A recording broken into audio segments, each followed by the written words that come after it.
Exactly 1 year ago, I started my YouTube channel, and I was very, very excited to get started. But I started my YouTube channel and a new business. I was coaching people on mindset in their Deen. And this was how much I was able to make in 2.5 months. And I was really proud of myself because, to be honest, I never really took that much action in my life. And I'm going to show you exactly how today, kind of principles I did to make sure I got these results, alhamdulillah, in terms of the mindset side of things, but also the actual side of things that you need to do.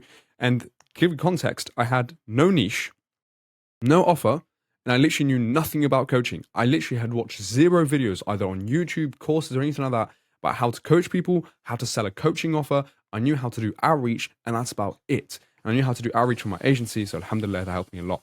So let's literally jump right in. I'm going to show you the tactical side of things, and each part, I'm going to give you kind of like a mindset aspect that you should keep in your mind. So literally, the first thing I did was I created a 20-second permission-based video, and this was personalized to every single person. So I'd grab my phone, and I'd be like, hey, Fedi, awesome to connect. I wanted to kind of show you how you could be making 10K per month, inshallah. But to be honest with you, I really don't want to pitch you anything without your permission. So if you're cool with me sharing it, just pop me a thumbs up. And if not, you're absolutely cool, brother. Take care. Something like that, literally. And the thing is, I did this with my SMMA, and I did it in dentistry, and it worked amazingly as well, except I just switched it from, are you open to, let's say, making 10K a month, to, are you open to taking on more Invisalign patients? So I literally focused on the outcome that they wanted. I always asked a question. Can you take on more clients? Can you take on more patients, right? Are you at full capacity? And the reason you ask this question is because it's a yes or no question. Am I at full capacity? No. Can I take on more clients? Yes. And then you say, well, look, I'm not going to pitch you anything without your permission because I assume your inbox gets bombarded every single day by some random people. I just want your permission to share more. If you're cool with that, pop me a thumbs up. If you're not, no worries at all. The reason this is so powerful in terms of the psychology is, first of all, there's the consistency bias, meaning people want to be seen as consistent by other people.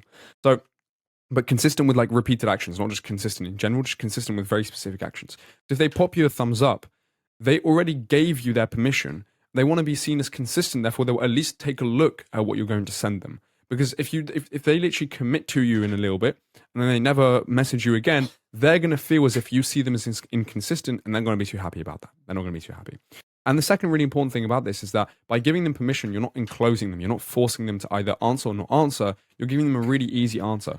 And that's the really quick thing about this is like, have an easy CTA. It doesn't have to be pop me a thumbs up. The reason that's pop me a thumbs up is because you also give them a visual cue. But you can also make a little joke about it and just be like, pop me a thumbs down, right? If you're interested in this, just testing if you're still listening to me. Just something like you could do it in any way that you can or any way that you want. Just make sure it's a really easy CTA, because if it's a hard CTA, if it's like, oh, I'm going to send you my calendar, book a meeting, then you're like, well, hold on a second. I, one, don't know who you are. Two, I've never seen you in my life. It's not like I don't know who you are, but they've literally never seen you in their lives. They're not going to trust you. And it's a big thing to ask, even if your offer is amazing, for them to book a call with you straight away. So it's really important to remember that in the first stage of this flow that I did for outreach is to ask permission and just make it 20 seconds. You don't want to make it any longer. Just ask a question in regard to the outcome that you're wanting to help them achieve. By the way, for my mindset one, it was the most random thing. This is what I'm telling you. Like, I had nothing planned whatsoever. I just got started with it, and that's it. I just got started with it. Even pricing, I had no clue, which you'll see later. But I literally just said to them, hey, if your goal is to be making 5, 10, 20, even 100K per month, right, I think I can help you get to those goals. And if you're cool with me sharing you how I think I can help you, just pop me a thumbs up. That's it. It was like a 15-second like little video. So it would literally be, hey name, I think I can get you to this goal, blah, blah, blah, blah, blah. I want to share with you how I can do it. If you're cool with me sharing it, just pop me a thumbs up. If not, no worries at all. And this is something that's really important for me now that I kind of realize this, is that I literally just went into it, even without actually fully understanding everything. I just went into it. I really just went into it. And inshallah, some of the mindset side of things, you might be thinking, well, Fedi, I've just been procrastinating to do it. I'll handle that. Don't worry, Akhi. I'll talk to you about what my mindset was, how I just kept taking action. But literally, the first thing I had in my mind was, I know how to make money now. I just need to take action to do it. I don't need to think about doing it. I just need to be doing it. So this is the key aspect you'll see throughout the entire video, inshallah. Then I literally sent them a 2-minute VSL talking about the transformation that they were going for, right? So as you can see, literally no... Entrepreneurs is a very broad niche. I had no niche particularly, but look at the outcome I said.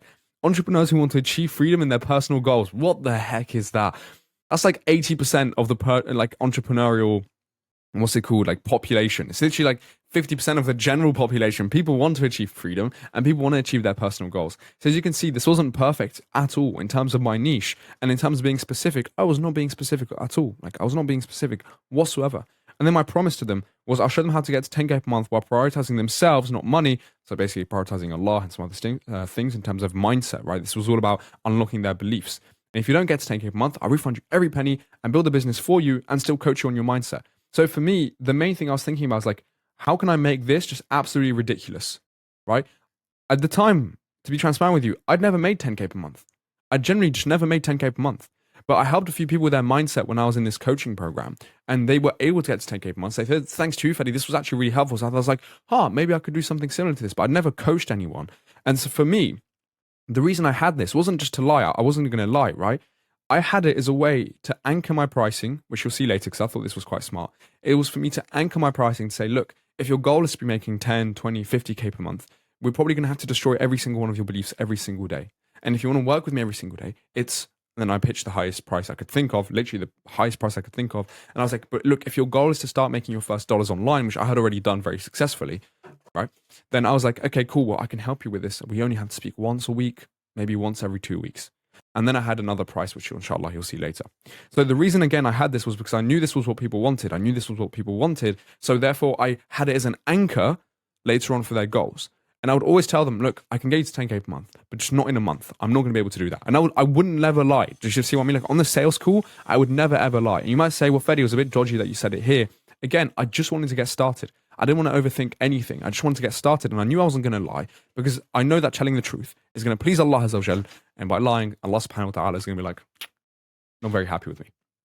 So my promise in itself, the offer was this. It's quite ridiculous, right? There's no cohesion. Nothing makes sense about it. It's like you're going to prioritize yourself, but you're also going to make money. How does this work? And then my strategy was just the most random thing ever. Obviously, I didn't tell them all about this. I just told them that you could read it in your own time. And that was my guarantee to them, right? Make 10K per month in less than 2 months, or you get refunded, get free coaching, etc., etc. And again, I use that as a price anchor, right? So it's saying for the higher price, that's the guarantee I can give you. For the lower prices, I can't give you that guarantee because I haven't done it myself. And I was honest with them. I used to tell them, I was like, look, I haven't made 10K per month. I have an idea of how to do it, but I haven't made it yet. So that was the main thing that I was thinking at the time there. And I literally made a 2-minute VSL. As you can see, I didn't even have Loom at the time. I chose some random software, but that's it. I just spoke about their transformation in this manner right here, who I help, my promise to them, my overall strategy, and then literally just my guarantee to them. It's a terrible VSL. It's a really, really bad VSL. And do you know what, as a bonus, if you stay at the end of the video, we'll watch it together and I'll react to it. I'm going to be cringing out so you can kind of get an idea of how to improve different VSLs. So then I booked a sales call with them. So let me walk you through really quickly this process. Pop me a thumbs up. After they pop me a thumbs up, I send them the VSL. After I send the VSL, at the end of the VSL, I say, hey, look, if this is worth a conversation to you and you're happy just to understand how this could potentially work for you, again, there's no pressure, but just pop me another thumbs up and I'll send you over my calendar. We can book a meeting. And then I send them my calendar, right? And this 45-minute sales call was literally, I had no script whatsoever. I literally just understood their goals and understood what was blocking them and then asked them if they wanted to achieve their goals and get rid of their blocks, would that be something valuable to them? They're like, yeah. And I was like, okay, cool. Well, would you want me to help you do that? And then either say yes or no. It was literally the simplest script I'd ever had. Obviously, it's not super effective, right? It's not the script that's going to close you some 5K deals. It closed me 500 per month deals. It closed me a 2,000 per month deal, but nothing else, right? And it had to be blocked after the 2,000 per month deal. Didn't even go through in the end. He had some personal issues, but point is, it closed me a lot of deals. However, it's not the best script. I'm just being transparent with you. I'm not pretending to be some guru that's got everything figured out in sales. This wasn't the best script, but I knew that I just had to get started. And I knew I would put off the sales calls and I would be nervous in the sales calls if I had to give myself time to think and start building a script. I was like, cool, what's the most important thing in sales? I need to understand what their goals are. And I need to understand what's blocking them from getting their goals. That way I've got some pain that they're in, and I've also got some desire. As long as I've got pain, I've got desire, right? The two main motivators of human kind of behavior. I was like, cool. Now I can understand what their desires are. I can understand what's their pain, what's blocking them. And if I say I can fix this and get you this, then they're going to be happy, right? And they were, alhamdulillah. So in literally this 45-minute call, I would literally sell and pitch whatever they wanted based on mindset. So I'd ask some small questions sometimes based on their mindset. I'd be like, how often do you procrastinate? What's your daily routine like? Just to get an understanding. As I was like, well, what do you think about making 10K per month? Have you made that yet? No, I haven't. Okay, well, what comes into mind when you're saying 10K per month? And then whatever problem they gave me, they might be like, Fedi, I'm not booking enough meetings for my agency. Or for, like I said, this was just random entrepreneurs. Some of them were like in SaaS. Some of them were like, I can remember this one guy, he was in high ticket sales and he was doing also like this gaming thing. And I was so confused. I was like, so you got this gaming thing going on, but you're also in high ticket sales. He's like, yeah, if I can land a role in high ticket sales, but also get more resources for this gaming thing, I'd be really, really happy. So for me, I literally just pitched them exactly what they wanted. However, I'd base it off of mindset. And what that means is I wouldn't educate them. I would just change their beliefs slightly. So I'd ask them a couple questions. For example, I'd be like, so you're telling, if you had absolute confidence that you could get your agencies 10K per month, they're like, yeah. I said, cool. So if you had that absolute confidence that you can get your agency 10K per month, do you think every day you'll be doing outreach and being excited to work? Yeah, I really would. Okay, awesome. So if you were excited to work and you're doing the outreach you need to do you think in that outreach you'd be able to be confident enough to close some deals, some sales calls? Yeah, I would. Okay, amazing. So basically, the main issue you would agree with me here might be a confidence part, right? So if we got your tactics, if I gave you all the scripts and everything like that, but you're also incredibly confident and excited and energized to go into this, do you think you'd succeed and get to 10K per month by the end of the year? Yeah, 100%. Okay, amazing. Do you want me to help you with that? That was literally my closing statement. Do you want me to help you with that? And as you can see, this wasn't like the most professional call ever, but it worked. And this is what I'm telling you, like, just get started. Literally, just get started. Especially when you have a decent amount of information. You know what you need to be doing. You haven't applied it. That's why sometimes you're confused about these things. You haven't applied it yet. Alhamdulillah, now I'm able to talk to you guys about this a lot better than I might have 6 months ago because I've just kept applying it again and again and again. And with my pricing, so this is a question I actually got asked when I was explaining this. It was like, well, Fedi, what were you charging? My pricing was literally $60 a month. And then I had $500 a month, sorry. And then $2,000 a month. So I would pitch people at different parts. And let me show you very quickly. The $60 a month was no longer after this. It became $97 a month. And I closed a few people on that. But these were the main two prices I worked on. Right, so as you can see at the start, it was literally just $60 a month, closed one deal, closed two deals, a third deal, fit like 5 deals, and then it was increasing, more deals I was closing, more deals, etc., etc. And then these peaks that you see right here were deals I closed at 497 per month. Alhamdulillah. Allahumma barak, alhamdulillah, you better say that. And the main thing that I say about this is literally because I hadn't sorted out my pricing either. I had no clue what to charge, generally no clue what to charge. And I started increasing my pricing, and then at the minimum, I got rid of the $60 per month, right? And there was no longer $60 or $97 per month. It was just $500 per month. And I just had $500 per month and $2,000 per month. And that's because I started getting people pretty good results. And I was quite confident in terms of the coaching process. So in terms of the onboarding course, you might be thinking, well, Fedi, what do you do once you got a client? Remember, I had no idea how to coach anyone. I had zero idea how to get people results in this. I was fully committed on trying to help these people as much as I can. In the onboarding call, I'd outline the process, right? And the expectations. So the process for me was destroying their beliefs completely that were holding them back. So I told them, it's like, look, we're going to have an hour call every single week or every 2 weeks. And we're going to be walking through this really important thing, which is beliefs. And in the kind of, I had this pitch deck that I would show them after the call. I'd be like, this is amazing. I'm really excited. We're going to be walking through this, and that. When I had no idea what this pitch deck was going to be. I made it just before my first sales call. I'd never prepared it beforehand because I was like, well, what's the point in preparing it? I haven't booked a sales call yet. That's the mindset I had. It was like, what's the point in me overthinking the current process or the next process? I haven't even completed the first process. So I need to think about the first process and then start moving on to the next one and then start taking action on that one. And this is the really key part because after I outlined the process and set the expectations, I tried to deliver the best I can. And I tried to deliver the best I can, but I never stopped selling. I kept outreaching, I kept selling while figuring everything out because I knew that it wasn't going to take 5 clients for me to figure everything out. It wasn't going to take 10 clients for me to figure out. It's probably going to take 20, 30, 40 clients. And I think it was my 36th client where I actually figured out how to coach people really, really well. Alhamdulillah. Before then, I had no idea. I had no idea. And at the same time, I was still making YouTube videos. Like, if you guys want to see my earlier YouTube videos, Akhwan, honestly, I promise you now, these videos are the worst you will ever see. These videos make no sense whatsoever. Genuinely, they literally make no sense whatsoever. Day 9, so I basically, if you guys are curious, like how I actually just went through the mindset process of this as well, I'm going to tell you, but you can also watch the videos here. Like my promise to you and myself, I was actually starting the business that you guys, I'm talking to you about today. Before then, I literally had the VSLs, you can see, I'll upload it onto YouTube so I can outreach to some people who couldn't receive it on like Instagram and things like that. I could just outreach them this way. And then literally this, like, the most random videos ever, right? Literally the most random videos ever. they weren't very good, but I didn't overthink anything. This entire thing, the reason I want you to understand is that you just do the work you are avoiding. Now, there's two things I'm coming at, like two angles I'm coming into this.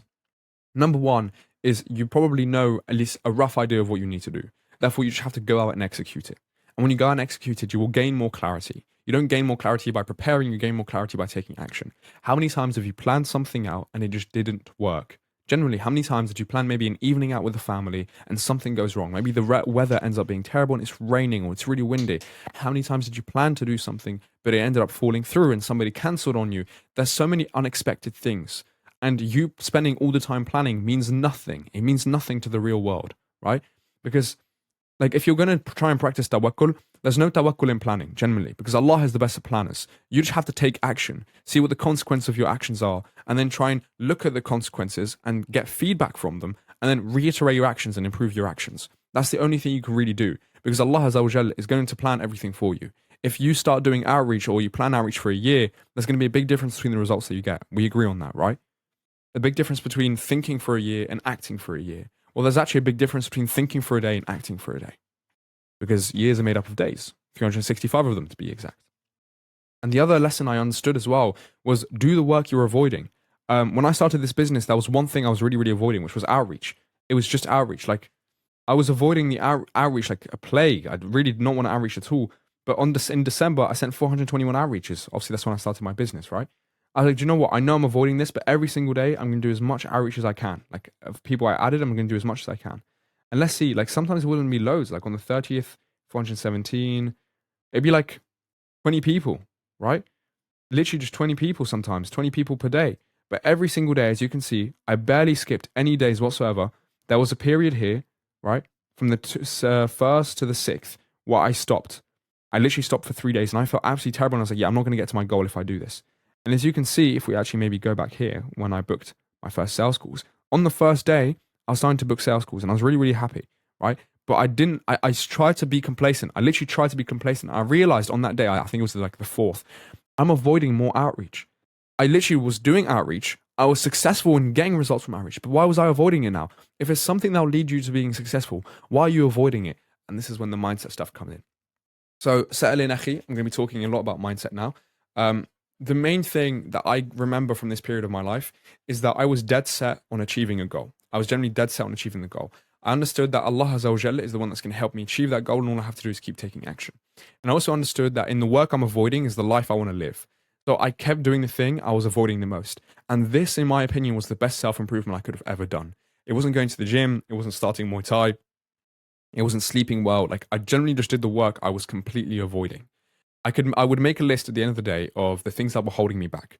And the main thing that was holding me back, like again and again and again, for example, was these distractions. And these distractions would only pop up when I wanted to do the work, or kind of was avoiding to do the work that I knew I had to do, which was outreach on Facebook. And this is the really key part, akhi. For you to have tawakkul, you have to have full trust in Allah and just take action. Because again, I don't want to really go down the route of being like, I don't want to preach to you something that might not 100% be true. But the way that I look at it is, if you're scared of doing the outreach and you have the audacity to say, La ilaha illallah, and you're afraid of nothing but Allah, then you're kind of lying to yourself. Generally, if you're afraid of rejection and you're afraid of other people, you're only supposed to be afraid of Allah Azza wa Jal. So why are you afraid of other people? Why are you afraid?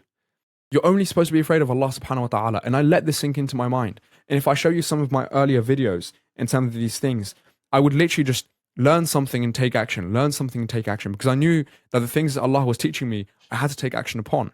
I'd never, ever, ever spend a day doing nothing. And as you can see, so the 5th of December, the 4th of December, I might have not outreached those specific days, but this is when I started my coaching business properly, and I was building a video every single day, right? Every single day, I'd make a video. This one I was in France, so it had to be uploaded like a day later. But you get the point.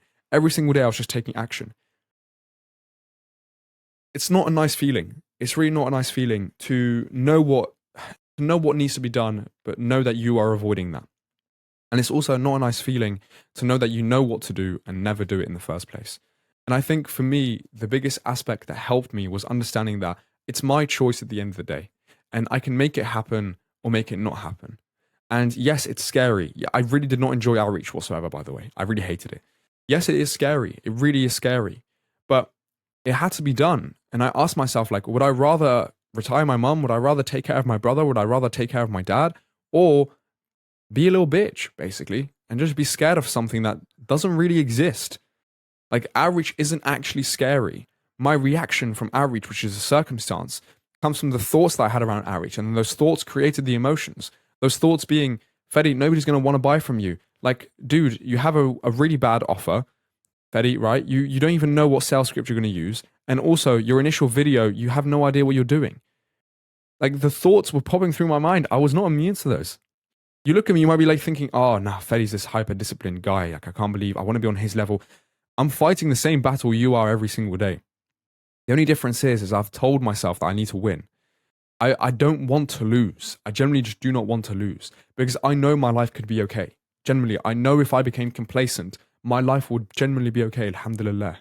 But I don't want that. I don't want to be complacent. I don't want to look my mum in the eyes and tell her, Mama, you gave me so many opportunities, but I'm sorry I didn't take them. I wanted to do this.